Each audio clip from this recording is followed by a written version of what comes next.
En La Ventana acontece, que no es poco, un relato personal de la historia, con Nieves con Costrina, Cadena SER.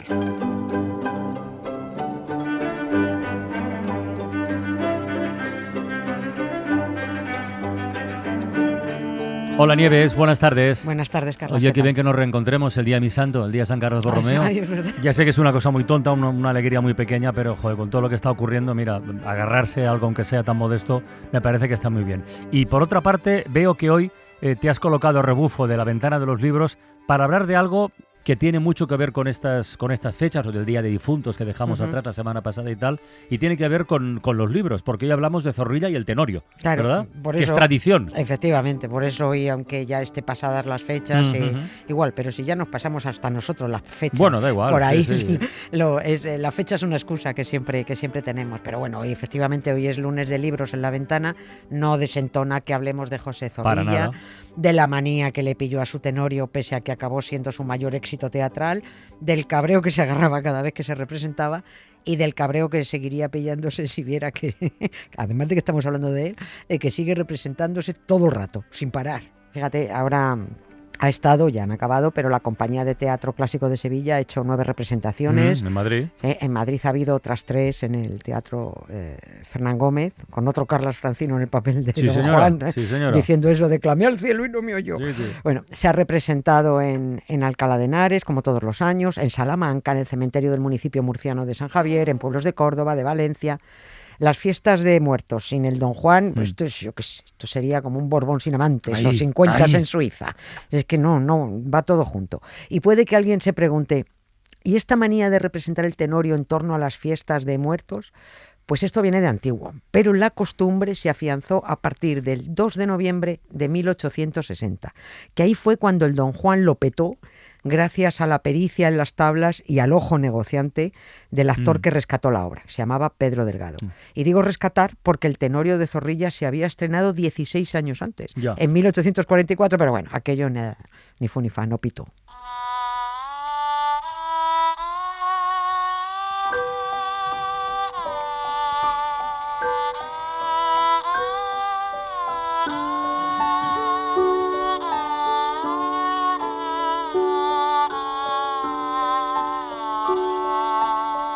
Bueno, dicho esto, empecemos por reconocerle a cada autor lo suyo, porque el Tenorio no es original No, de Qué Zorrilla, va. aunque se lleve la fama por ello, en fin, en todas las conversaciones. El mito de Don Juan lo han tratado muchísimos autores, y quizá el clásico de Tirso de Molina, El burlador de Sevilla y Convidado de Piedra, sea uno de los que más nos suena, ¿no? Es el que más. El burlador de Siempre se remite al burlador de Sevilla. En realidad Zorrilla se inspiró para su Tenorio, y así lo dijo, así lo reconoció él, en otro dramaturgo posterior a Tirso que se llamaba Antonio de Zamora. Aquí hubo varios inspirándose en lo que había escrito el anterior. Antonio de Zamora retomó el mito de Tirso, un siglo después que Tirso, lo mezcló con otro drama de otro autor y con otro de Molière, que también lo trató, y escribió el suyo, el de Zamora, en el 18, y que se titulaba No hay plazo que no se cumpla, ni deuda que no se pague, y convidado de piedra. Que yo creo que redactaban fatal los títulos antes, Sí. pero bueno, yo creo que para que se entienda por qué tanto Tirso como Zamora meten en el título eso de convidado de piedra, hay que explicarlo para quienes no conozcan la obra. Quien lo conoce seguro que lo deduce. Se refiere a que el gamberro de Don Juan tiene un duelo a espada con Don Gonzalo, que era el padre de Doña Ana o Doña Inés, Doña Inés, dependiendo sí, claro. de la obra. Y bueno, pues Don Juan se carga al tal Gonzalo.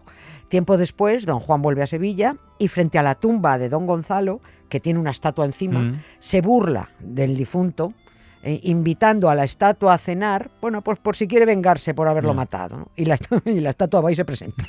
De ahí lo del convidado de piedra, porque se presenta la estatua. Luego, bueno, pues según las versiones de Tirso de Molina y Antonio de Zamora, cada vez que digo Tirso de Molina me acuerdo de la plaza, Claro, que antes de claro, que se claro. plaza fue un Sí, señor, sí. efectivamente. Bueno, pues según las versiones de Tirso y Antonio de Zamora, el convidado se lleva a Don Juan a los infiernos por haberse pitorreado de su hija, y según el Tenorio de Zorrilla se redime, se vuelve bueno y deja de ser un ligón impresentable. La moralina final varía según el autor. Tirso castiga a Don Juan, Zorrilla lo redime. Pero la obra que se representaba tradicionalmente en las fiestas de difuntos era la de Antonio de Zamora.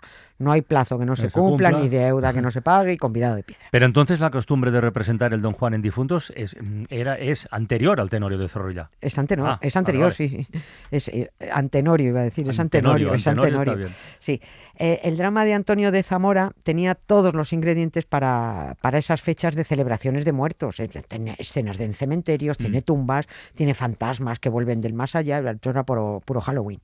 Desde el año en que se estrenó No hay plazo que no se cumpla, bla, bla, que fue en 1744, no dejó de representarse cuando llegaba noviembre, siempre. Y justo un siglo después, en 1844, es cuando Zorrilla estrena su Don Juan Tenorio. Y ahí es cuando llega el drama del drama. Unas críticas dicen que tuvo una discreta recepción por parte del público. Otras, que el fracaso fue estrepitoso, que Zorrilla no sabía dónde meterse, que el público dijo que qué clase de farsa era esa. Alguna otra crítica definió el Tenorio como miserable parodia. Parece que mucha culpa tuvieron los actores, no porque fueran malos, sino porque no eran los adecuados, no eran oportunos. Bárbara Lamadrid era una actriz muy buena, muy reconocida, pero estéticamente tenía sobrepeso, no daba el papel, no te podías creer que fuera una adolescente doña Inés de 17 años.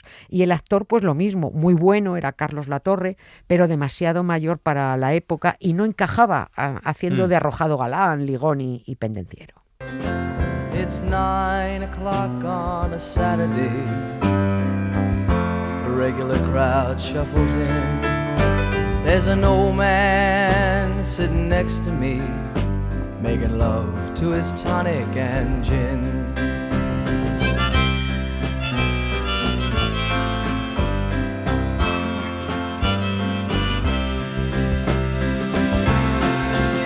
He says, son, can you play me a memory?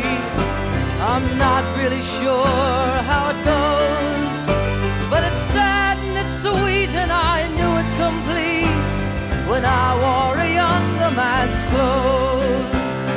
La la la la la la la la la.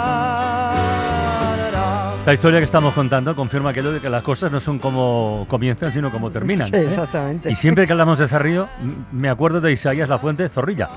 Claro, es verdad, siempre me acuerdo de Isaías Lafuente Zorrilla. Sí, que son parientes. Son familia. Bueno, ¿cómo se tomó Zorrilla aquel fracaso inicial? Porque, bueno, del éxito posterior no hay duda, claro, hasta nuestros días. Se lo tomó fatal, mal. Sobre todo porque la obra hubo que retirarla muy poco tiempo después del estreno y no había muchos teatros luego dispuestos a programarla. Y ahí empieza a perderse la costumbre de representar el drama de Don Juan en las fechas de muertos. Tan disgustado quedó Zorrilla que, visto que ya nadie quería representar su Don Juan, decidió vender todos los derechos a un editor para ver si al menos su drama funcionaba como librito. Si lo venden como libro, pues vale. Le dieron unos miles de reales, no mucho, y ahí perdió todos los derechos sobre el texto y se desembarazó de su fracasado Don Juan Tenorio.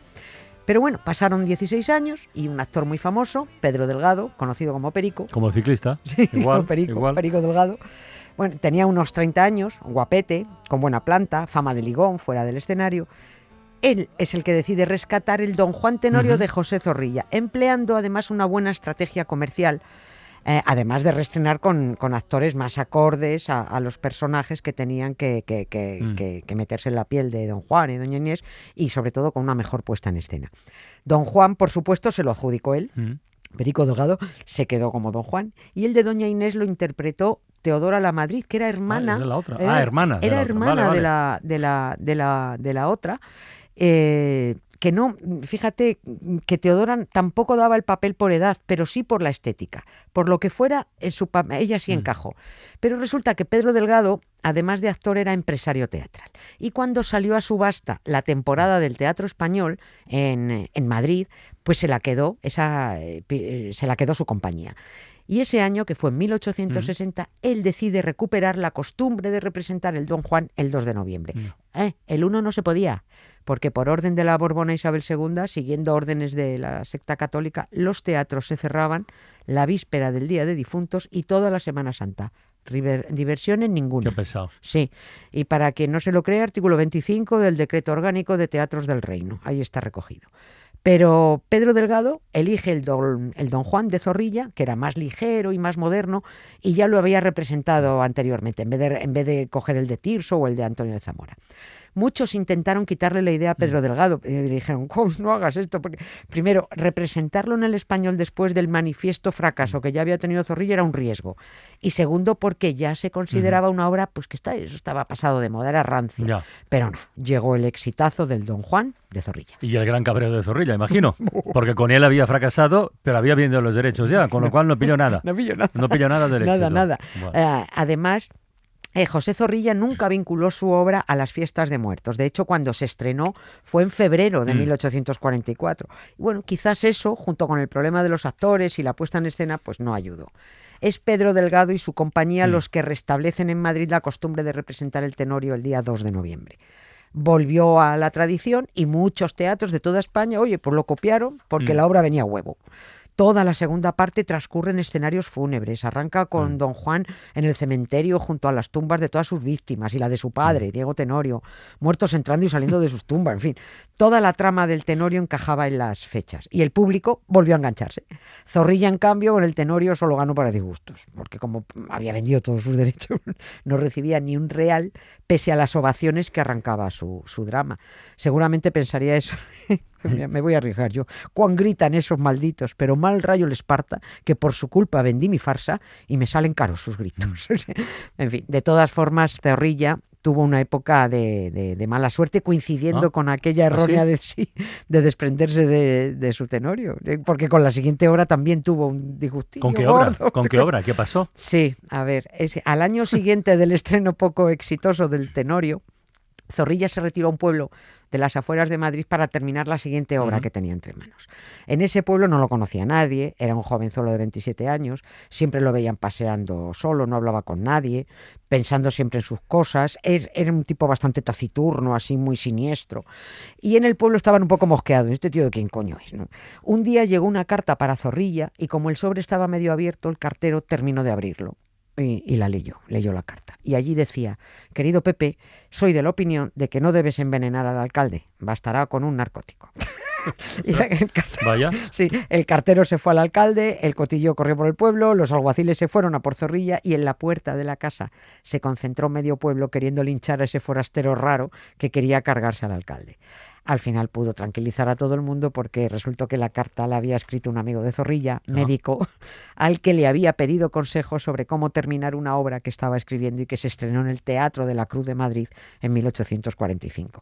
Se titulaba El alcalde Ronquillo o El diablo en Valladolid. Es un drama en 5 actos, inspirado en un personaje real de mediados del 16, sobre el que corría una leyenda en Valladolid.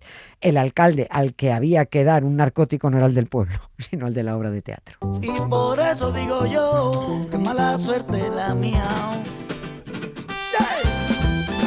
Zorrilla al gafe. Nunca lo había pensado así, Zorrilla al gafe. Sí. Por cierto, que estos días, hablando del Tenorio, Andrés Buenafuente y Silvia Abril estrenan en Barcelona el Tenorio de Guasa, que es una tradición que Joan Capri y Mari Sampere pusieron de moda hace un montón de años y que ellos se han atrevido a recuperar. Yo eso tengo que verlo. Han cambiado el texto, han cambiado todo. Es un tenorio de Guasa. Pero con Don Juan y con Doña ellos dos. Pero es de broma. Sí, Y hombre, el texto está absolutamente ya, cambiado. ya. Y eso ya te digo, Joan Capri y Mari Sampere, bueno, durante muchos años era una tradición en, Eso hay en que ver. Barcelona, habrá que verlo. Eso habrá hay que verlo. Venga, Nieves, hasta mañana. Hasta mañana, Adiós. gracias, chao. Que fue ella y se marchó. Y por eso digo yo, que mala suerte la mía. ¡Qué mala suerte la mía! ¡Qué mala suerte la mía! ¡Qué mala suerte la mía! ¡Qué mala suerte la mía! Ella sabía enamorar.